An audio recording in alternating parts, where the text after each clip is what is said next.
Margot, ma petite fille, je t'ai accompagnée quelquefois à l'école.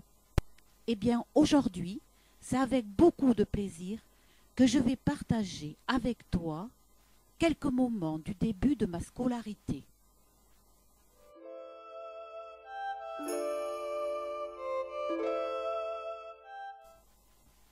J'ai découvert l'école à 5 ans.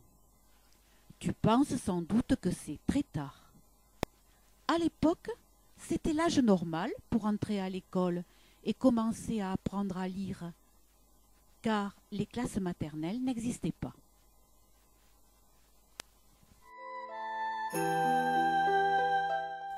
La tenue de l'école n'était pas la même que celle que l'on portait à la maison.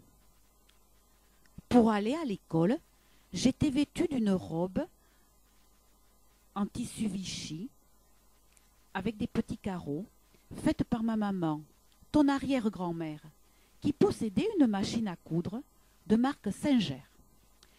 Cette robe était ornée de smocks. C'était des broderies réalisées sur des plis. Je portais aussi un gilet, tricoté également par ma maman, qui jusqu'à l'âge de 15 ans me confectionnait tous les vêtements, y compris les chaussettes de laine et la combinaison sous-vêtements réalisée en tissu chaud, acheté au marché d'Artix. Tous les enfants étaient chaussés avec des kneps ou des bottillons. Le dimanche et les jours de fête, les filles avaient des souliers vernis à brides. Et pour faire demoiselle, on sortait la bride aux grandes dames des parents, ce qui revenait à porter un escarpin.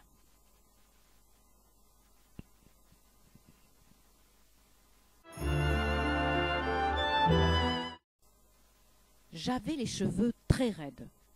Aussi, maman me les coupait très courts et me coiffait avec une raie sur le côté, apposant une barrette ornée d'un gros ruban blanc. Mais tu sais, beaucoup de mes petites copines étaient habillées et coiffées comme moi.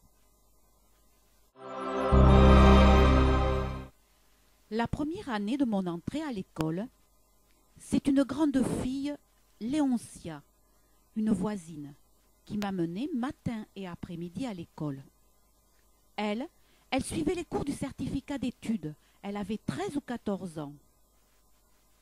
L'école ne recevait que des filles, de tous âges. La maîtresse s'occupait donc de toutes les classes, de l'apprentissage de la lecture et de l'écriture, jusqu'à l'obtention du certificat d'études. Tu imagines le travail ?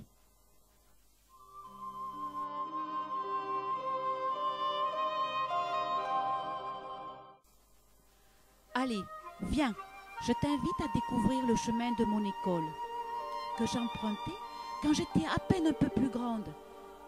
J'avais 8 ou 9 ans. Je démarre de ma maison en portant mon cartable. Tu veux savoir ce qu'il contenait ?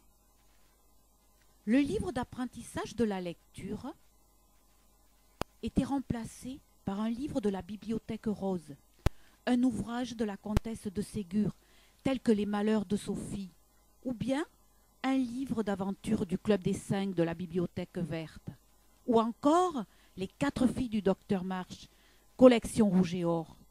Il y avait aussi une ardoise avec un chiffon et une craie, et puis une trousse, sans fermeture éclair, qui contenait de nombreux instruments.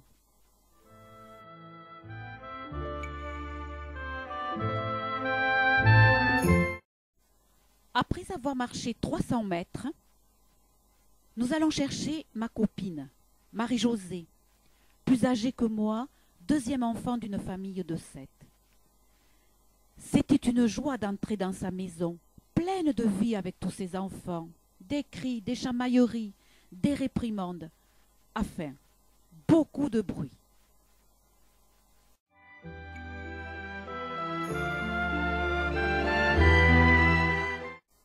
Tout à côté de sa maison pousse un laurier. Le laurier est un arbre dont on coupe les quelques branches que l'on fait bénir lors de la messe des rameaux, qui a lieu 8 jours avant Pâques.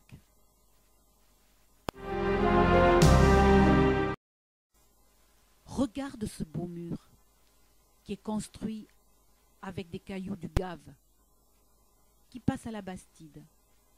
Encore aujourd'hui, je suis en admiration devant ce chef-d'œuvre.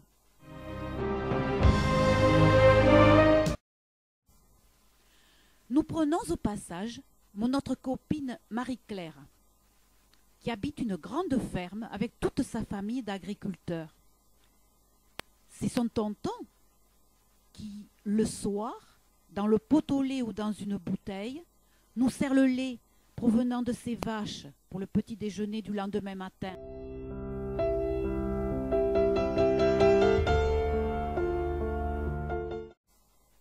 Nous passons devant chez Thérèse. Thérèse, c'était l'épicière. Tu vois ce mur noirci au-dessous de la fenêtre? Eh bien, c'était l'entrée de l'épicerie. En fait, on y trouvait de tout. Du fromage pur brebis, de la ficelle, ou bien encore du poivre en grains qu'elle pouvait moudre sous nos yeux. C'était sombre et exigu à l'intérieur. Mais je n'oublierai jamais le sourire et la bonne humeur constante de Thérèse. Marie-Josée avait toujours dans les poches des pièces. C'est elle qui achetait des bonbons, au citron, à l'orange, à la framboise, de la réglisse. Moi, je préférais les piments au sucre rouge et vert. Dommage, je n'ai pas trouvé d'image. Et nous voilà devant le bureau de tabac tenu par Lucie. J'allais y acheter pour ton arrière-grand-père Joseph les paquets de tabac gris et aussi les feuilles de papier à cigarette Job, car à cette époque, les hommes se fabriquaient les cigarettes. Ils les roulaient.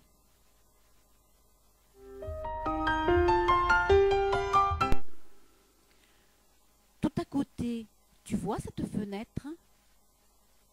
C'est l'atelier d'Albert, le cordonnier, le fils de Lucie qui travaillait là. Il réparait les chaussures et changeait leurs semelles, car généralement les chaussures étaient en cuir et nous les gardions longtemps.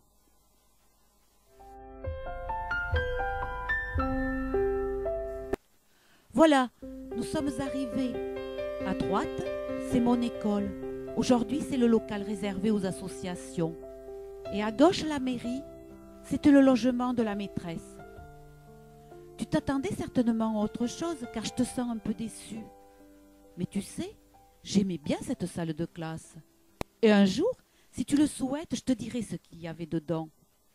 C'est vrai que la nouvelle école est très belle. Mais sache que j'ai de très bons souvenirs dans ce petit bâtiment quelconque.